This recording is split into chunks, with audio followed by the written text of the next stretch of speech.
Hey guys, welcome to another edition of Up and In It. I'm your host, Adrian Babashoff, and if you're new here, welcome. And if you're wondering what the show is about, it's dedicated 100% to bettering your life through liberty and independence, seeking alternatives to the daily grind, moving from surviving to thriving and living life. Rah! Today, actually this whole week, I'm going to have to break this show up in segments. This is going to be a 5-part series about what it is to live in a third world country. This is the story of from me and my mom and our perspectives of living in South America, Uruguay. And the basis of this show, the message I want to bring to you guys, we did Slab City. We did a 5-part series on that. If you haven't seen it or heard it, go back and check it out. It's a really awesome representation of what an alternative lifestyle looks like. And I thought that you guys might be interested in what it is to live in a third world country and live off the land. I was basically a cowboy. And we did cattle ranching. I don't want to give too much of the story up, but I want to give you guys perspective of alternatives of what it looks like to live differently. And I think this is what has brought me to where I am now. It's what shaped me. It's part of the fertilizer that helped me to grow and be who I am. And I never forgot it. And I've been exposed to so many different kinds of things, and I'm very grateful to have had adventure and to have seen different ways of living, and I think that it's wise for all of us to go visit places such as a third world country and to know how good we have it here. We live in a wonderful country and we have so much opportunity here, but there's also other sides which I want you guys to take consideration and see what is possible, what is it like, what else is out there. We get stuck sometimes, I think, in a pathway of like living in the United States, living in California or wherever you are, that everything's the same, and it's not. And when you start going abroad to other countries, you definitely learn that there's a whole different way of lifestyle. And sometimes, and in some instances, it's a lot cleaner and happier than what we do here. So I hope you guys tune in, enjoy the show. Without further ado, here's me and my mom and our stories of living in South America, Uruguay, in a third world country, completely off the land in the middle of fucking nowhere. Welcome to part 2. So our well was 35 feet deep, and from what the people we bought the property from and people in the area said, that was one of the best wells in our area, that they had a drought like way back when. I mean, and the farm was probably 150 years old. Mm-hmm. But they had a drought way back when, and it turned out that eventually everybody came to the property that we had purchased to get water because it was such a predictable and good well. But the windmills, what blew my mind, that was 35 feet up, too. Or no, not 35 feet, like 30 feet. Yeah. It's about 30 feet tall. But as that shaft moves up and down, drawing the water up, and depositing it into a tank, and then that gravity fed the house. Mm-hmm. As that shaft is moving up and down, what we ended up with is a gear ratio box. Mm-hmm. You set that box up, and you hook it up to the windmill, and as that moves, it turns the gears, and you put the gears on depending on how quickly it needed to be moved. And an example was, it was a corn shucker. Yeah. So the whole machine set up to that with belts, and the windmill is moving it. You throw the dried corn in there, and what it does is it runs it through a bunch of teeth, and it busts the dried corn kernels off the cob and spits the cob out and drops the kernels down. So now you've got food for yourself and chicken feed, and pretty phenomenal. I mean, after I'd lived with that, I was like, why are we not using these in the United States? Yeah, they have multiple uses. Like stunning, and the water itself as well. Yeah, I remember the water tasting so good. Yeah. There's a cup just attached to a rope or a chain. I think it was a chain. You just drop it down there when you walk up, pull up a cup, and drink some water. Yep. Well, we had a big cement circle around the windmill itself. Half of that circle was called the pileta, which is, you can swim in it. The kids swam in it, and then we all swam in it in the summer when it was super hot. We could get inside it, but in the wintertime, you'd go down to our creek. We had 35 acres. You go down to the creek, you catch bluegill and some of the natural freshwater fish and the babies, and you put them in there, and you raise them in that tank for winter food as an alternate, type of food. And then there was another side that had a built-in washboard for washing your clothes. Yeah. And a drain on the bottom, and then one more side that was fresh water that you kept nice and clean, with a metal lid that went over that with a hinged lid. That was what we drank out of. That you kept that very clean. The washboard, I think, was made out of concrete, wasn't it? All of solid. it was one solid thing of concrete. I never used that washboard. I had a separate thing. It was again, it was concrete, but it was on 4 legs and it had a built-in washboard. And I washed all the clothes by hand. And I think I remember your mom had one of those cranks where you squeeze the clothes out. I'm not sure. I remember she used it once. I remember I was helping her. It pretty much just squeezes all the water up, and then you hang your clothes up on the line. Yeah, ringer. Those were I grew up with that, ringer washers. I didn't know my mom had that. She was lucky. I had to squeeze them all out by hand. But it was beautiful because it's so windy out there too, because it's so flat. So you wash all your clothes by hand, you scrub them all up, and then you have this long clothesline, like 20 feet long, and you hang all your clothes on it, like old school clothespins, and the whole thing is sagging. Then you take a long branch about like 10 feet tall with a little Y in it. You hook the wire and you stand it up underneath, so now your clothesline goes like this, but the wind would just be whipping everything, and the sun would just bleach it, and your clothes were just clean and sweet smelling. And then the rains would come by. When the rains would come by, it's like you pull your carpets, everything out, you throw them out on the cement, you throw a little soap, wait for the rain comes and you scrub it up with the broom, and there's a torrential rain. Yeah. It would just beat everything for like an hour, and it would wash that carpet, rinse that carpet, you throw it over the fence, and then it'd just go away. It'd be nice and clear. And man, we get winds. You remember the winds down there sometimes? Oh, yeah. A piece of metal, if your metal's not secured, they had pieces of metal that would fly, and just like they say, had just chopped someone's head off at some point. But it was the farm. People made up stories too. Yeah. So I don't know. But yeah, phenomenal lifestyle for sure. Well, as far as stories I go, there's a couple that I'll never forget. But the funniest one was being down there with my dad by the stream. I think it was not even a few days that we've been there. Here you come running on your horse, and you jumped over.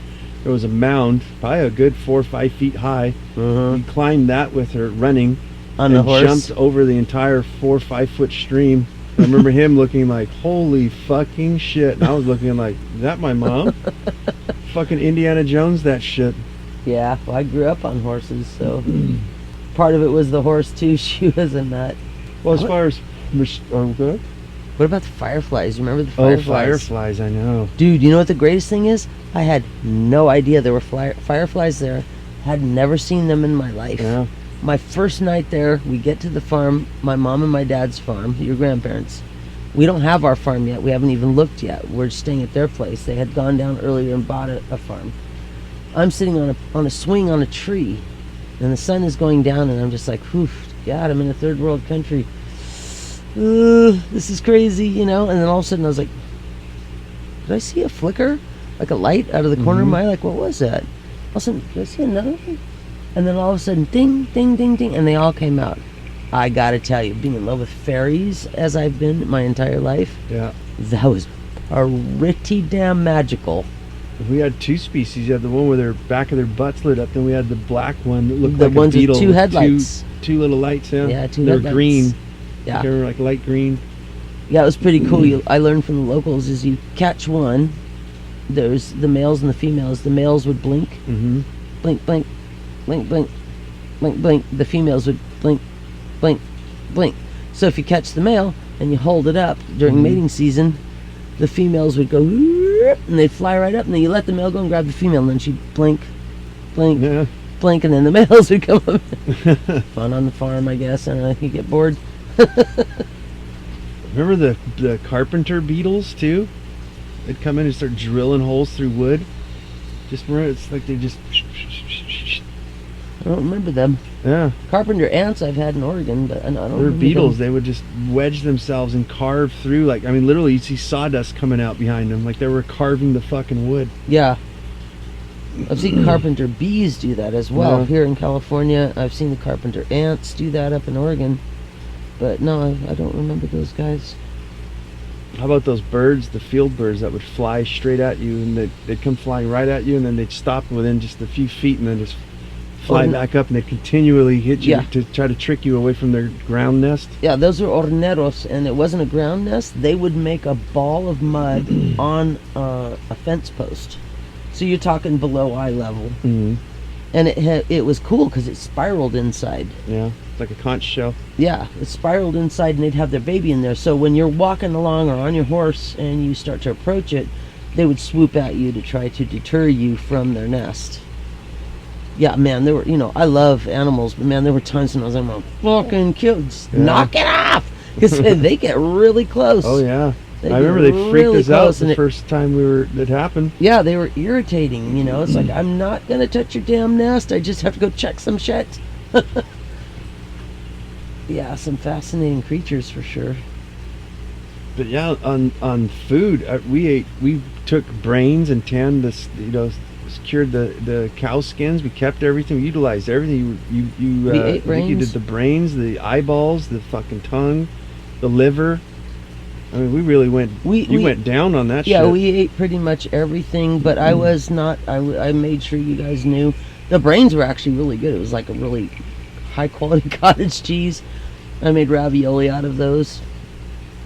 But yeah, you utilize everything there, and anything that we had as a family, since we were raised like in a different world, where we didn't have to eat all that stuff. Anything that we felt we didn't like, the kidneys and all that stuff, I traded off with my neighbors for other food products. Cheese, specialty cheeses and things that they had been making. I remember I went down to one of the farms to learn to make cheese from one of the local people there, and I mean, we're talking dirt floor. Yeah. We're talking, Well, it was clay, so I think wasn't it really hard clay out there? They would wet it Yeah. down and sweep it. Yeah, but it but was I'm still saying dirt. it's a dirt floor, and clay brick building with the water reeds for a roof. But this woman had lived there. She was born there, and she didn't even know who was the first to move there. Her great-great-grandfather or somebody, but was making cheese the same way that she'd been making forever. The same stone for a weight that was her great-grandfather had carved it, and it was just a big young sapling tree. On the end was leather, and there was a stone that was carved out so that the leather could go around it as a counterweight. And so that's what would press the cheese. Wow. So yeah, she taught me how she made her cheese. And yeah, I mean, God, the food there was ridiculously delicious. Was the chorizo? Everything. You would chorizo. just take the chorizo with a piece of fucking bread. That's it. No mayonnaise, no nothing. You No cut it in half. It nothing. was juicing all over with fat and everything in it. I Yep. remember that much. Yep, I mean, when it was butchering time in the fall, you had to wait until it was cold enough so that there weren't so many flies. And butcher steer, so you're talking about 200-pounder, quarter it and then age the meat, and then part it out as roasts and steaks and whatever, and ground beef. And then a lot of that ground beef went into becoming chorizo. And the process of making the chorizo was we butchered our lambs and we kept all the intestines. And you had to clean the intestines and soak them for 3 days and nights. Just keep rinsing twice a day. Well, we soaked Putting them in lemon Yeah. and salt and water. And cleaning them out and preparing those, and then had a big wood trough we borrowed from a neighbor, and marinated the meat with our own fresh Italian herbs, oregano, marjoram, and the whatnots. That all went in there with the fat and everything. You just kept mixing it for like a day. So it was marinating, and then then stuffed the chorizo and And you used did our sausage. the Bosch mixer, I think we used, or a hand Yeah, crank of some sort. 'Cause I remember twisting the Both. sausages. Yeah. Both the sausages, we used the Bosch mixer, which completely blew the minds of the neighbors that helped. They Yeah. were just like, "Oh my God, that is so cool." Which that's what brings me up with living off the land is sometimes like a Vitamix and stuff, or you can make flour. I'm like, those are fucking pretty Oh, yeah. nice tools to have. Well, that Bosch mixer did everything. It had Yeah. a berry press on it. It had a pasta machine on it. Yeah. So I made all my own spaghetti, elbow macaroni, everything. I ground the wheat fresh, and I made all my own pasta fresh. Didn't you say you brought it back to the Amit or whoever it is that designed it? And they're like, we have never seen one. The Mormons. What the fuck did you do to this thing? It was Yeah. worn down to the nub. Yeah, the Mormons are the ones that actually invented it. Yeah. And it has a lifetime guarantee when the bushings go out. And so we got back from Uruguay and I took it in. It's sounding funny. The guy Yeah. was like, I have never seen a machine this worn out ever. But I had all these attachments. I used that thing daily for everything. Yeah. Yeah, I wore it out and they rebuilt it for me. They were probably like, well, hell yeah. Oh yeah, when I told them what I'd done, that I'd been in South America, they were like, because they had a lot of Mormons had gone to Uruguay. Yeah. They were familiar, so. Well, to finish up on the beef, I remember we were so fucking hardcore. We had a half of beef, I think something like hanging by its legs, salted in the pantry. I think we did the sausages too, right? The chorizo were Yeah, salted. we did. And they were Well, just kind of hanging like fucking ribbons. Yeah, what you did is the meat, again, you quartered the meat, you butchered the animal, you quartered the meat, and then you wrapped it in a cotton cloth, and you let it hang and age for a while. That makes it tender. Yeah. So we had quarters hanging there, like a whole quartered steer, And a 2-year-old steer. How does that work though? We salted it so it doesn't go bad. No, keep we the didn't flies salt off. it. We didn't salt it? That's why we wrapped it in the fabric. So you just hang raw meat Yeah. and you just wrap it in fabric and you let it sit there. Let it sit there. What the fuck? Did we do that in winter or That's summer? or? that's in fall. That's what the cellar is about. Is that it's cool in there. So it was the and cellar, dry. it wasn't the pantry. It was like a can't remember. secondary kitchen Yeah. almost. It was all the same wood floor, and that was the entry into the little basement cellar thingy. So yeah, I mean, you aged it for a good couple weeks, Mm-hmm. and then the chorizo, you'd make your sausages, your chorizo, and then you finish making them, and then you boil them in water for a few minutes, so they're fully cooked. Yeah. And then I took bamboo, I grew bamboo, and I ran bamboo the length of that room, that storage secondary kitchen, and then you hang them up there in the rafters. Yeah. That's how I And- remember them hanging. I remember them being Yeah. a little tough. Yeah, There was like a hard kind Yeah. of surface on them. yeah, they dry. Yeah. You put them up there to dry, where the heat rises up and it dries them out, and they'll keep for a good couple years. A lot of the people down there too would store like fish, fresh caught fish. El Dorado was a big fish you get over there, and they would their storage system in lieu of refrigeration was to store things in rock salt. Yeah. So they would store a lot of fish in rock salt. It would preserve it. That's a very ancient method of preservation.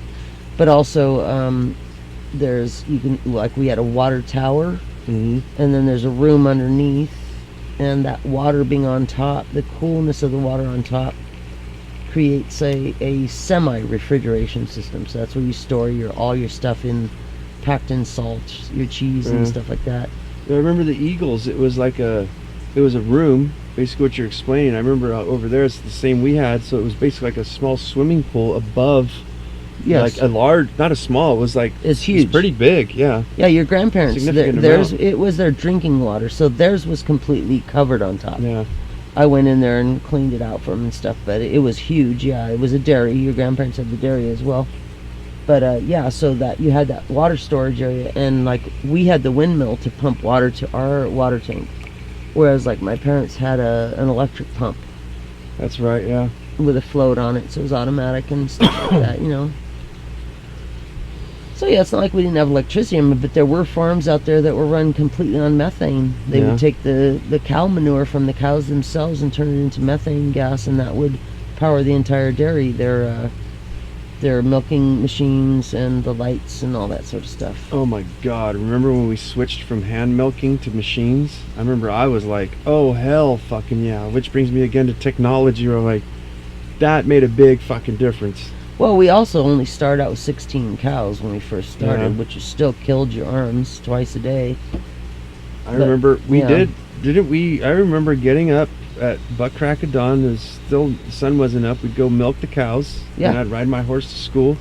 We'd come back in the evening, milk the cows again. Speaking of milking, I gotta go. 7 days a week. I gotta go milk the men's room.